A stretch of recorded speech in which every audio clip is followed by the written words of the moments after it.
देईन थाया. या अवकाळी पावसानं सारं गेलं वाया. उसाचा मळा माझा उद्ध्वस्त झाला. वावरातील कापूस सारा बुजून गेला. सोयाबीन तूर दाणा बुजूनच गेला. कोक कधी निसर्गाचा नाही कष्टाला रे मोल. खेळ सारा नशिबाचा. रोज भोगतो सजा. कुणी म्हणे राजा तर कुणी म्हणे पोशिंदा. का हो अक्रोश त्याचा ऐकू येत नाही कोणाला.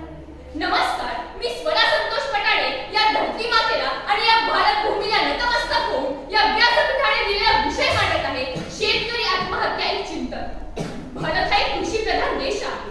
12व्या शतकात देवगिरीतून सोन्याचा धूर निघत होता. शेती उद्योगात महाराष्ट्र आघाडीवर होते. 16व्या शतकात तुकोबा यांनी आपल्याकडे गहाण असलेले शेतकऱ्यांचे सातबारे इंद्रायणी नदीत बुडवून शेतकऱ्यांना कर्जमुक्त केले. माझी जाऊनी देखील दैन्य झालेल्या पुण्यात स्वतः नांगर चालवून पालन करण्यास हिंमत दिली. शिवशाही काळात एकाही शेतकऱ्याने आत्महत्या केलेली दिसून येत नाही. आजही शिवाजी महाराजांचे विचार अवलंब करण्याची गरज आपल्याला वाटते. महात्मा गांधींनी देखील खेड्याकडे चला असा नारा आपल्याला दिला. ते नेहमी म्हणायचे, खेडे नष्ट झाले तर हिंदुस्थान नष्ट होईल. ऐतिहासिक काळात संपन्नता असताना आजच्या या वास्तवादी जगात माझा शेतकरी बाप सुखी आहे का हो? 1990 नंतर शेतकऱ्यांच्या आत्महत्येचे प्रमाण वाढल्याचे आपल्याला दिसून येते. 2020 मध्ये भारतामध्ये 5,500 शेतकऱ्यांनी आत्महत्या केल्याचे दिसते, तर 2023 मध्ये ही संख्या 10,000 पर्यंत जाऊन पोहोचते. आणि म्हणूनच शेतकरी आत्महत्या एक चिंतेचा विषय झालेला आहे. दिवसातील 24 तास आणि वर्षातील 365 दिवस या काळ्या आईची सेवा करणारा माझा शेतकरी बाप.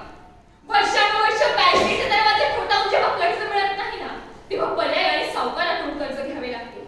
लाखो रुपयांचे बियाणे औषधे खर्च करून माझा शेतकरी बाप या काळ्या मातीत घाम गाळतो.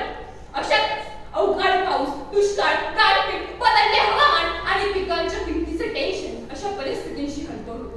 त्यातून लेकीच्या लग्नाचे ओझे, पोरांच्या शिक्षणाचा खर्च, घरातील आजारपण आणि बँकेच्या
ज्ञानेश्वर बोडके नावाचा